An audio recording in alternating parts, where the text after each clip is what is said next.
What is up, everybody? Today is a big day.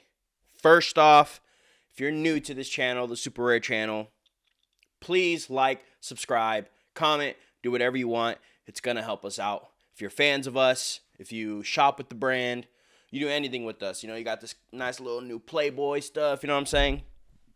It helps us out. If you've already been on this channel, I know we've done videos before and you might have seen them. Thank you. Thank you for the support. Big news. We are officially starting a podcast. I know everybody's been begging me for everybody's been calling me, texting me, Liv, when are you going to do the thing? We're finally doing it. I'm so excited. It's finally here. And yeah, I'm excited to do this journey with Superare. I have all the confidence in the world that this is going to be something good, and it's going to lead to some fun content for everybody. As you know, if you follow the Instagram, we already do really fun content already, but this is just something that I personally love. If you have followed me before, you knew I used to do one, and this is something that I always love to do, and I'm excited to partner up with my boys over at Superare. Just so everybody has an idea what we're going to be doing in the future with this channel. This is kind of like the introduction, who knows, I'm kind of dumb, of the channel and what we're going to be doing. So, obviously, breaking down fights. I'm huge MMA. I love boxing. I love all about combat sports. We are going to not only focus on UFC, which there will be a lot of UFC content, don't get me wrong, because I am a UFC nerd, right? But I love MMA. So there's going to be some Bellator stuff going on, some PFL stuff going on, and also boxing. There's obviously big boxing fights that happen, and we're not just going to, throw this to the side. We're also going to talk about those too. If you have shopped in our stores, obviously we sell everything for MMA, boxing, jiu-jitsu, weightlifting, really. Like, you can get some of the wrestling shoes we have, use that for that if you really wanted to. And then obviously just street clothing. We obviously have some of the best gear that you will ever see and that you will ever wear. So as the show goes on, you'll probably see me rocking some new stuff, some unreleased stuff that you might be able to get. So go ahead and hit the link, start shopping, you know what I'm saying? But with that, we are going to be breaking down fights. I might just ramble for a little bit, some bullshit. You never know. You never know. I might just go on. I might see something that I might rant on. If you guys are interested in my life, we might talk about that stuff a little bit. But the main thing is we will be breaking down these fights because that is what I love, and that's what I'm excited to do for you guys, okay? Also, hopefully in the future, with this building and with all your guys' support, we'll be able to get some fighters on, interview some people, maybe just zoom in, call to some of our favorite fighters. We obviously, UFC has been growing a ton. The boxing sport, a lot of superstars are popping up. We know a lot of them. A lot of them come into the stores and shop with us, So it's something definitely that I'm excited for in the future, to be able to actually, meet face to face, if it's in person, on Zoom, whatever, and actually talk to some of these people, get their insight of the fight life and see what's going on. You know what I'm saying? And I couldn't be more excited. Also, with the growth of this, which I have full confidence in, it will obviously lead to us going out and doing some other stuff, like maybe going to some fights. You never know. And interviewing some of these people in person, maybe getting my little media pass and be like, yo, this is Liv from Superare. I was just wondering. You never know. But that is the goal, making content. Obviously, if you've been following Superare for a while, at least when the LA store came about, I started working at the LA store like 5 months after they opened, 6 months after they opened, I think. Might around there. I could be a little off by a couple months, but before the year, because I remember I wasn't able to go to the year anniversary because I had some other work to do, and I was bummed. It was a dope-ass party, whatever. But anyways, I've been there. I worked at the store for a very long time just as a sales associate. And then, life happened. It's been about like 5 years. And now I'm in a position where I make a lot of content for other stuff. But I always stuck with my boys. And I'm very happy to stick with my boys because we've been making some fun content. I love everybody there. Shout out to Superare, obviously, for keeping me around. And yeah, it's just been a very exciting time just working with them and all that. But with this step, I'm very excited because I feel like we can make some cool content. We have cool gear behind us and just a cool team. All the employees in the New York store, the LA store, everybody's dope. We're all like a little family, and I just couldn't be I'm so excited for this journey to start. It's something that I've been waiting for a long time, and I know that me and the boys, we've been, talking about it for a while, just going back and forth, just trying to work everything out. We're still working stuff out, so, bear with us. Like, for example, I just so happen to be house sitting this weekend. I can't really leave because I'm watching a little pup. He's right here. So, we're doing it here. But I did bring most of my stuff to make sure it at least still looks good. But there'll probably be a better studio. Hopefully in the future, you know what I'm saying? We have an actual studio where we make it our own. And it will happen. But as for right now, we're going to work. We're taking our baby steps. We're getting into that area. And right now, we're just at the house, but you're here to listen to me talk about fights anyway. So, who cares about the background? I did make the bed. You know what I'm saying? I don't know how to make beds. I never make beds. I don't know if the pillows are right, but you know what I'm saying? We out here. But yeah, so just excited and thank you. If you, like I said, if you've been here, if you're new here, thank you for the support. It's only going to help us grow. And I see a big vision for this, and I really feel like we can achieve that. Obviously, it's on our end, doing our job, grinding, making the content for you guys, staying consistent for you guys, but also with your guys' help. So if you subscribe, comment, like, even comment messages on our Instagram post and all that type of stuff, all that stuff helps. It really does. It helps get us out there in the algorithm. It helps people see like, hey, they're actually doing stuff, And it'll be cool. Hopefully, like at a point when we're getting some fighters on, we can do some interaction with the fans and stuff like that. I have a lot of fun content planned going to these events, and just like I said, everything together makes it work, makes it grow, and I appreciate you guys. And yeah, this has been, I've been waiting for this, and I'm excited it's actually here, and I couldn't be more happy.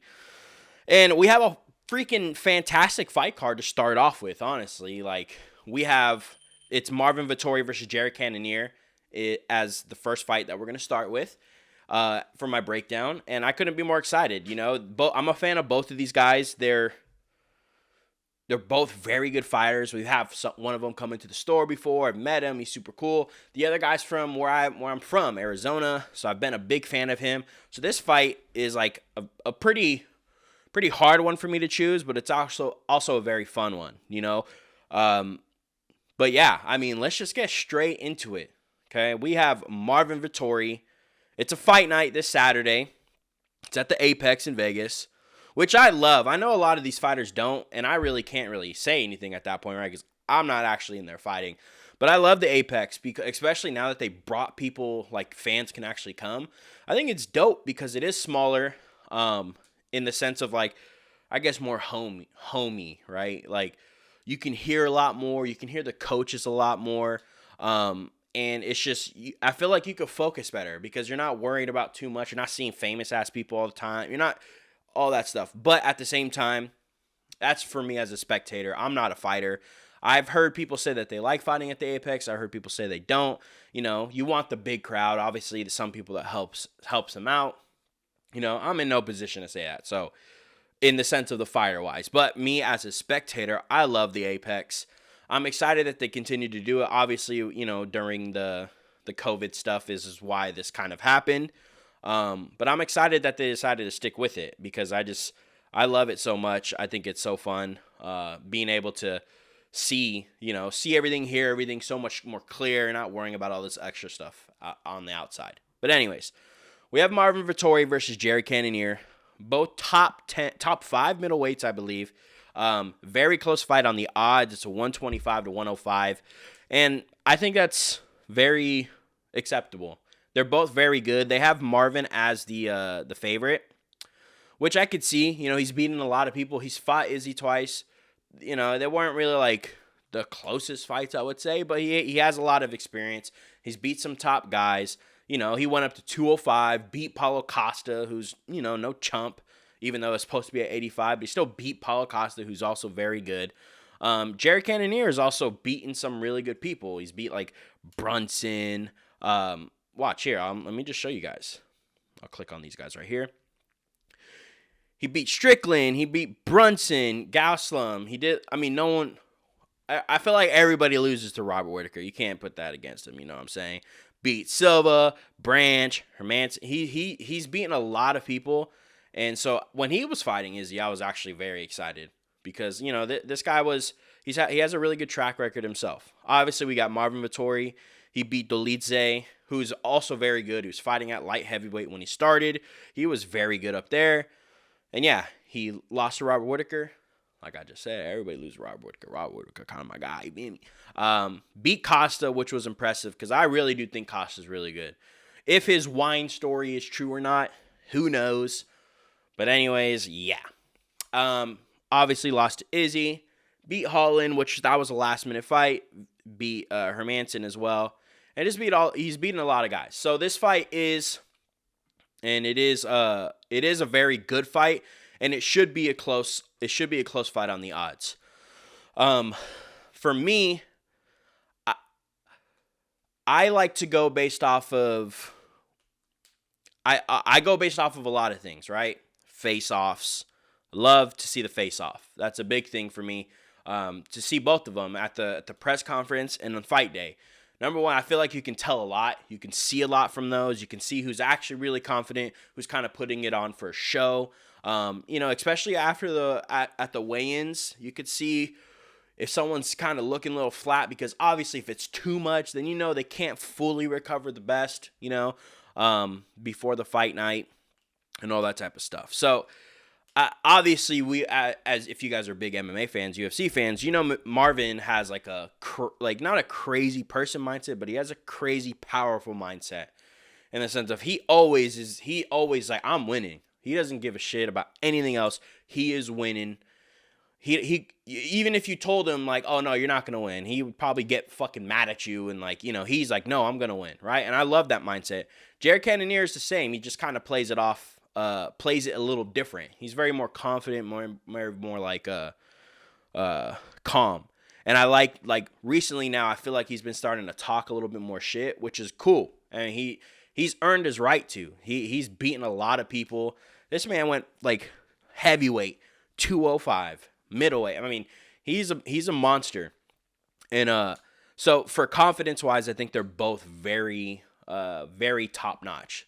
And you have to be, especially in that weight class, right? You got, I mean, Pieta's not there anymore, but you had Pieta, you have Izzy, you have Whittaker, you have all these people that you can't go in there thinking like, man, this guy might be better. You have to think you're the top, right? And they both have that. They're both very, you know, big. I've met Marvin in person. He's a big dude to fight at 185. Jared's 5'11". Marvin's 6 foot. Very similar, you know, their reaches. Jared Cannonier has a little bit more reach on him. But the thing for me is every time I see Jared Cannonier fight, so don't get me wrong, Marvin Vettori's a big dude for middleweight. He's big, but he's very proportionate. Like, I feel like he looks like, yeah, he could fight at 185. You know, you could see it. But every time I see Cannonier fight at this weight class, he looks gigantic. His legs are huge. He looks so thick. And I'm just like, dude, like, that's obviously why he carries a lot of this power down, right? He used to fight at heavyweight. Now he's down at middleweight. He has a lot of finishes. And, you know, he went to Arizona. He has a lot of skill. He's gained a lot of skill since those fights at heavyweight to where he's a very complete fighter. You know, he fought Brunson. He showed that his takedown defense is good. He showed that he can get up. And then obviously we all know he has power. And that's good to have, you know, having that knockout power. He has good cardio. He can do all that stuff, right? The only caveat to that is, when have we ever seen Marvin really get finished, right? Like I said, he kind of has that crazy mindset where, like, you know, he's like screaming, like, ah! Like, he's just, for me, he's a wild card, and he's tough as hell. I don't think, I mean, he barely ever gets finished, even if he does. I don't think so. I don't think I've ever seen him get finished while he's fought in the UFC. And Yeah, I mean, he's just a beast, and he's always going forward. He's a very complete fighter. He has good cardio. His ground game is very good. I wouldn't say he's like the best wrestler, but he has very good wrestling, MMA wrestling, and he has good grappling. He trains with really good strikers. He's a southpaw, which I know Jared also fights southpaw sometimes. He can switch, So it's a very interesting matchup. I think this matchup is very good for us as fight fans, but also it has the recipe to be a very boring fight, I believe. Because they're both so good and so well-rounded, I feel like it could be one of those like stalemates where it's like a punch, punch, 1, 2. It's just like back and forth little exchanges, especially knowing that Cannonier has power.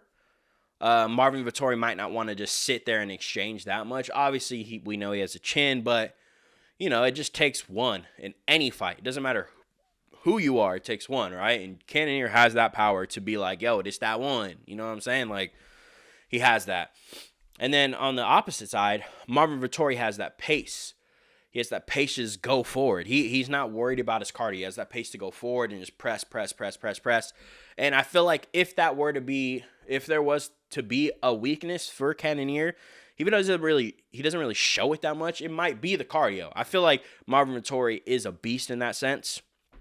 So I feel like that would be a way for him to try and weaken down, his opposition in the sense of making that gap to where they're like right here, kind of go his way. You know what I'm saying? So those are, I believe, all the ways that I think they could win. Jared, has to stay on the inside, press him back, land his punches, land his kicks. We know he's very powerful and everything.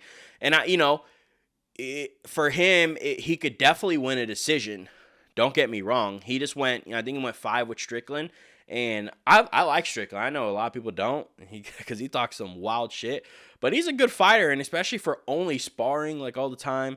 Like, he's made it to the top, and he's very game. His striking's really good. And, Cannonier won. And, yeah, this fight, for me, especially when you look at the odds, has been one of those ones where I'm like, that makes sense, because it's been hard for me to pick this fight. Like, normally, and I'm sure as you'll see down the road, I got my picks set sometimes. I'm like, oh, yeah, this guy's winning 100%. I might not even be 100%. I'll probably be wrong almost half the time, but I'm 100% in my picks. And this one's been hard for me. I think based off of everything that I've seen by both of these guys, I feel like Marvin Vettori is probably going to take this win. I think we're going to get a decision. I don't know. I think both of these guys are so tough that I don't know if I really see a finish happening on this one. And I feel like we're going to see more of like a grinded out fight. I think it has, like I said before, the recipe, right? I think it has the recipe to be a back and forth, very fun fight. But just smarts wise, that's not the smartest thing. More on the sense of Marvin's side, because Jared Cannonier just, he swings bombs. So I feel like we're going to see a more strategical fight by Marvin. We'll see him touching, backing out, touching. He might even go for the ground. He has a very strong grappling base. Jared Cannonier is very strong, though, so I feel like once that starts happening, and it'll probably happen sooner, that Marvin might see the strength difference. And Cannonier obviously has such a good gas tank that it might not be the best. I feel like Marvin is a very clean striker, and his boxing is very clean. That might be the best bet in the sense of mixing everything in, but don't go too hard for the grappling. Because I feel like that's when, like as you saw with Brunson, he was trying that grappling, got in the clinch, Cannonier landed that little elbow, that started all of it. The inside is going to be dangerous for Marvin in this fight. So I feel like to minimize inside fighting, keep your distance, keep your footwork going. Maybe, throw some shots here and there. Don't stay in the clinch unless you're in the strong position, and just stay out and tag him. And I feel like Marvin can definitely do that. He's young, and he's still very hungry to be the champion. You know what I'm saying? And as much as I like both of these guys, my hometown guy that was training out in Arizona, Jared, Marvin, who I've liked for a long time, and he's a fan of the shop. He was super nice to us, so I've had a good. I have no ill will towards any of them in the sense of I want this guy to lose. This is a hard fight, one of the hardest fights for me in a while that I've had to pick. But I do think we're going to see Marvin Vettori getting the win by decision and winning this main event. I don't know if it necessarily gets him a title fight next because, you got some good fights coming up like Whitaker and stuff versus Duplessis. But, it could set him up. It could set either one of them up to either get a rematch with Whitaker or a loser of the Whitaker-Duplessis fight. You can set him up for a match with that, and then they fight for the title next. So, yeah. We'll see. Honestly, Izzy still kind of being the champ or becoming the champ again. I felt like kind of put the weight class at a stalemate again because, Izzy's beat everybody. Robert Whitaker's beating everybody. And the only person that didn't really beat everybody was Pieta. So if he would have stayed champ, that would have been perfect and better for the weight division. But he didn't, and now he's moving up to 205. So Marvin Vettori, Cannonier. I think we're going to see Marvin taking a decision. It could even be a split. I could see it being a pretty close fight. But unfortunately, I don't see it being like a crazy brawl, something like that, just because these guys are too high level, and they both know that's not a smart way to fight, especially for this fight. So, yeah, Marvin Vettori, comment down below. Tell me what you think and who you think wins. But, yeah. Next fight. We got Arman Sorokin versus Joaquim Silva. I believe this is almost more like last minute. But it's crazy to me because, it has to be last minute. I'm pretty sure it is because the odds, right? It's 1,050 to 700. Yeah, obviously, Arman Sorokin, if you don't know this guy, he's a lightweight. He's the last guy, aside from Volkanovski, to fight Islam and give Islam an actual fight. His wrestling is so good. His striking is really good. I mean, this guy has all the potential to be the champion of this weight class. If you watched us before on my old show, you know that we've been a ride or die for Arman Sorokin, and we knew he was going to come up, and he's coming up. He has very good wins. He's fought some really good people. Right here. So he beat the Muzgalov guy. My bad if I'm pronouncing that wrong. The last fight that he had when he was fighting someone with notable name is the guy, Gamrot, right? Gamrot lost to Benil. He beat somebody else very bad. I think Jalen Turner. But the whole thing with this fight, look at this before. He was winning. He beat everybody. He beat all these people, right? He lost to Islam, which was a very close fight. But he beat everybody until he got to Gamrot. I don't know about you guys, but if you watch that fight, I thought Arman won. I thought he got robbed from that fight, and it was a bummer because it kind of put him back, okay? He fought this guy right here who was very good. He was beating a lot of people. Arman beat him, right? Right here. So that fight was a really good one for him because it shows how good Arman is. Shout out to Joaquim Silva. I believe I've seen him fight before, but this is a last-minute fight. That's a very hard last-minute fight for you, and if you can get that done, man, kudos to you. But I just feel like Arman Sorokin is probably going to be the next guy. He should be in the top 5 already. I feel like he got put back because of that Gamrot fight, but he won that fight in my opinion, which is a bummer. But man, this guy is good, and he has everything. He has the wrestling, he has the jiu-jitsu, the striking. He has everything to be champion. I would love to see him fight Islam again because go back and rewatch that fight was so good. I mean, it really was. Next fight we have right here, we got Arman Petrosyan versus Christian Leroy Duncan. Okay, Duncan's undefeated. He's from the UK. Arman's been doing pretty well in the UFC. I'll show you guys right here. He's beating some good people. He lost to the Brazilian dude right here with the tattoos on his neck. That guy's doing very good as well too, Barelio. I believe he just beat someone very He beat the this guy who's a very good boxer. I can't pronounce half of these names. I'm sorry. I know these fighters, and I could talk to you about them all day, but I can't pronounce the name. Olu, whatever. Yeah, he beat him. It was good. He submitted him. I remember his thing was because he was so high rated. The Brazilian dude, Borlajo. He was so high, like touted coming off of like the Dana White Tuesday Night Contender Series, but then he was in the UFC and he just kept decision. That last fight, he finished him. That was a big one for him, and he looks really good. But anyways, we got Christian Leroy Duncan. I believe, he just fought this guy right here, the Torque guy. He knocked him out. He looked really good. This fight also is just like, it's another one where you're just like, you have to kind of go based off of, the last couple fights you've seen. This guy knocked the guy out. This guy won a nice little decision.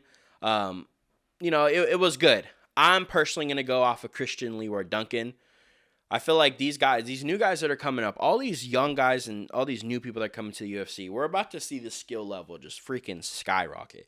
It's not like the old school UFC days where, we have a striker versus a jiu-jitsu guy. Or even like, not even that long ago, like put it back 10 years ago. It was still almost like that, but you started having some boxers that had really good takedown defense that could fight these wrestlers. You know what I'm saying? It's not even like that anymore. You're having people that from day one trained MMA. They didn't train one thing. You're having people that are just specialized in everything. And I'm not necessarily saying like, oh, this guy right here, he's going to come in and because he's so young, But it's just cool to see the new talent coming in because people are just so good nowadays. And yeah, I'm very excited about this one. I'm going to go Christian Leroy Duncan. I feel like we'll see him win a decision. Obviously, Armen Petrosian, you're probably going to see a lot of good mixing of striking and grappling. But I just feel like Christian Leroy Duncan, I feel like, he's 8-0, good knockout of his last fight. He's coming in confident, and I feel like he might do it again. He has such a big advantage on reach. I think he has 8 inches on him. Yeah, he has 8 inches on his reach, and he's a good striker. So I feel like we're probably going to see Christian Duncan take this one by a KO. And I'm not going to go through every single fight, but this fight right here specifically should be pretty fun. These guys are both young prospects. Manuel Torres, I believe they both fought on the Dana White Tuesday Night Contender Series, which has to be one of the best things that they've done. Ultimate Fighter is cool, whatever, but I mean, the Tuesday Night Contender Series, they're getting like the best people on the current like little roster or the circuit. They're having a fight. These guys are doing well. They're coming to the UFC, and they're actually doing very well. I feel like we've seen a lot of times where these people come off the Ultimate Fighter. It's not like the best talent, you know what I'm saying? In the sense of like you don't always see every single person off the Ultimate Fighter come onto the UFC, and they're all doing really good things. It happens, don't get me wrong, but a lot of the Tuesday Night Contender Series guys, man, they're doing very well. Like look at Holland, obviously Sean O'Malley, he's fighting for the title. Jamal Hill, he is the champion. Like it brings a lot of people. These guys right here are both from there. I'm very excited for this one. Yeah, this one's a very close fight as well too. Manuel Torres is more of like, I feel like he's like that crazy guy. Like he's just, he's kind of wacko. And Nicholas Mota, he's very good. I like his stance. I like his fight stance. This is gonna be a very good one. I feel like this one has fight of the night written all over it. Manuel Torres versus Nicholas Mota. I feel like it's either going to be an early finish for one of them or it's going to be an all-out war. This fight, if I'm going to pick, I'm going to pick Manuel Torres. I just feel like he's crazy, and his striking, he's very fast. He's fast, twitchy, and he obviously has a longer reach than him by 3 inches. I just feel like he might be able to put the pieces together and finish by like TKO. But other than that, we have some pretty good fights. Nicholas Dalby versus Muslim Solokov. These guys are both kind of veterans in the UFC. This guy right here, this Muslim guy, has very good boxing. Nicholas Dalby's kind of very well-rounded. Jimmy Flick is also very good. I believe he's from one of the Ultimate Fighters. He's a very good guy. I haven't seen him fight in a while, actually, but he's very good. But yeah, we have some pretty good fights. This fight right here, Ronnie Lawrence, Dan Arguleta. Dan Arguleta, I believe, is off of the Ultimate Fighter. and then he was in the UFC and then was out for a little bit, and now he's back. Ronnie Lawrence, he's another Tuesday Night Contender Series guy. He's very good. So I'm excited to see that fight because Ronnie Lawrence is like, to me, he doesn't really look like a fighter, right? But man, he goes in there. He's very, very good. So he's the favorite in that one. Zach Puega versus Modestus Bukak, whatever. Zach Puega, if you guys don't remember, he was on the Ultimate Fighter finale with the heavyweight season. He fought Usman's brother, got knocked out, but he's come back and he's at light heavyweight now. He's not at heavyweight. So we'll see. We'll see how he does. He's looking good. So he does. And this fight right here to open up the card to me is it's crazy how this is the opener. Raoni Barcelos versus Miles Johns. Both these guys are little powerhouses. I mean, good on them for starting the fight card with this fight, because I know I said the other fight was fight of the night, but this one is the runner-up, because like these guys are both like badasses. They always both come to fight. They're both little like short, little bald guys that just go crazy. Honestly, this fight is very exciting. I'm excited that they're starting this fight card off with this. But yeah, very good fight card this weekend. Please comment below. Let me know who you think's gonna win. Between at least the main event.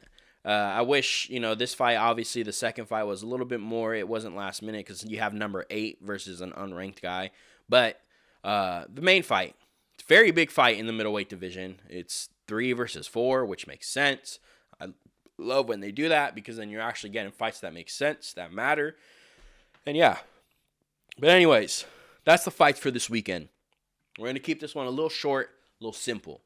Obviously, we're not going to go into depth about everything. There is some news going on, in the world. Obviously, the stuff with Conor McGregor, the sexual allegations against him after he already injured the dude, the mascot, that they had him punch him for some reason. The Conor stuff. I mean, just like a video came out today where he's actually like, it shows him bringing that woman into the restroom. I don't know how you guys feel. But me personally am not a fan of Conor. And my thing is like, how much does this guy need to do before he's actually just like exiled from the sport? He's done so much bad, And then like, even in the sense of if you're more like a sport guy like me, right? That's why I wasn't really the biggest fan. When he was coming up, cool, dude, do your thing. But once he got those titles, never defended, took forever, held up the divisions, and then he's won like 2 fights in like 6 years, but no matter what, most of the time he gets to come back and just fight for the title, hold the division. Just that alone already made me not the biggest fan of him, because he's earned it, right? He earned the name, or he built the name, he earned it. He gets to do whatever he wants in this sport, or in that federation, I should say. But other than that, what on the outside world has he done to make you be like, this guy's a good role model for us? He's not. He's not a good role model for MMA. I don't know. I don't care what you guys say. Show me what he's doing that's good for MMA outside, in the sense of the public's view, right? Especially when you're trying to build the sport, and he helped build it, right? He did, and I said, up to that point, I always give him props for that. But up until recently, he hasn't, right? And the same goes, like, because people always give me shit. Well, you're a big John Jones fan. I'm like, yeah, I am. The only caveat for John Jones is, at least he's in here fighting still, man. He's still earning his spot. I never said he's the best guy for the sport in the sense of the public view. But, I mean, he's out here, he's winning fights, and, he's doing his thing. So it's like, how, like, you can't say he's not the best. I'm not saying he's the best outside. I'm not saying he's the showman. You can't use him as the showman of the sport. But I don't know. This Conor stuff is just out of control. How much stuff does he need to do for us to be like, yo, dude, like, all right, we're done with him. Like, obviously, it's already showing. I know people are getting that way because the Ultimate Fighters numbers came out, and they're like doing horrible, And maybe they thought bringing Conor on there might be cool and like help it go up, but no, it didn't. Obviously, it's not doing well. So I don't know. It's just this whole stuff with Conor, and then he's denying it. video came out today where he's bringing the girl into the bathroom. It's like, dude, he's one of those people. I feel bad for the lady because, like, you know, if she didn't want to do it, and then you read the story, you're just like, God dang, dude, she's like his security guards almost. It's just, I don't want to get too much in depth of it, but if you're coming here for Conor love, don't expect it from your boy because it ain't gonna happen. But yeah, just announced some cool fights. Dana White. We have Cyril Gane versus the big polar bear dude. I freaking blanking on, literally right as I say that, I'm blanking on his name. That's so funny. Right here, I'll bring it up for you guys because he just announced some good fights yesterday. Okay, so first of all, Sandhagen versus Nurmagomedov. I believe that's Khabib's cousin. That guy is the next thing. I mean, he might be, the next coming from Khabib, my dude. Like, this guy right here. And like Dana said, I love when Dana says that because he low-key puts everybody on blast. No one wanted to fight him. I love when he does that because then he's kind of being like, yo, no other bantamweight want to fight him except our boy Corey Sandhagen, who's a goddamn beast. That fight should be very, very fun. The other fight he announced, and if you're onto the show, just know we on the Blessed Express, baby. Max Holloway, my favorite fighter. He's coming back again to fight Korean Zombie. He beat Arnold Allen. Obviously, no fight in this game is easy at all. But I feel like this is more of just because I think Korean Zombie's going to retire. I know this is a fight that Korean Zombie wanted. Korean Zombie's like, you know, he's a fan favorite. Everybody loves him. Everybody loves Holloway. Holloway kind of granted this fight for him because he's like, oh, he's the only dude I never fought. So, cool. I think you get your chance, but, he ain't going to beat the Blessed Express, baby. You know, So, that's a cool fight. And then right here, Gane versus Spivak. That's his name. That should be cool. Spivak's on a little bit of a run. He's kind of sharp. He started showing off his little grappling essence. You know what I'm saying? Just freaking mauling everybody. He's a huge dude. So it'll be cool to see him against Gane because Gane obviously is a big dude. He moves very well. But as we've seen, when he fought Francis Ngannou, who's not a grappler, he got out-grappled and beat. John Jones, just went in there and did his thing and, grappled him and choked him out. So we'll see. That's an interesting fight. I think they're trying to set up Spivak for a title fight because, you got to get a grappler, a big grappler in there to beat Jones. That's like the only type of person that can win. I've always had hope for Curtis Blades, but man, right when he gets there, right when he gets to the top to get it, he loses the fight that matters. So, I don't know. We might be able to see that fight one day, but John Jones is probably going to retire. But yeah, anyways, everybody, again, thank you so much for coming by. If you're new to the channel, please hit that like and subscribe button. It only helps us. We want to grow the show big. We want to do a lot more content for you guys. We want to get people on. I can see it in the future, us having this little studio, making some dope-ass videos, breaking down fights, getting fighters on here. It's all just going to go so good. And it will with your guys' help. So please like and subscribe. Check out the new Playboy drop. And yeah, thank you for coming by for the introduction. Let's grow from here, baby. We out.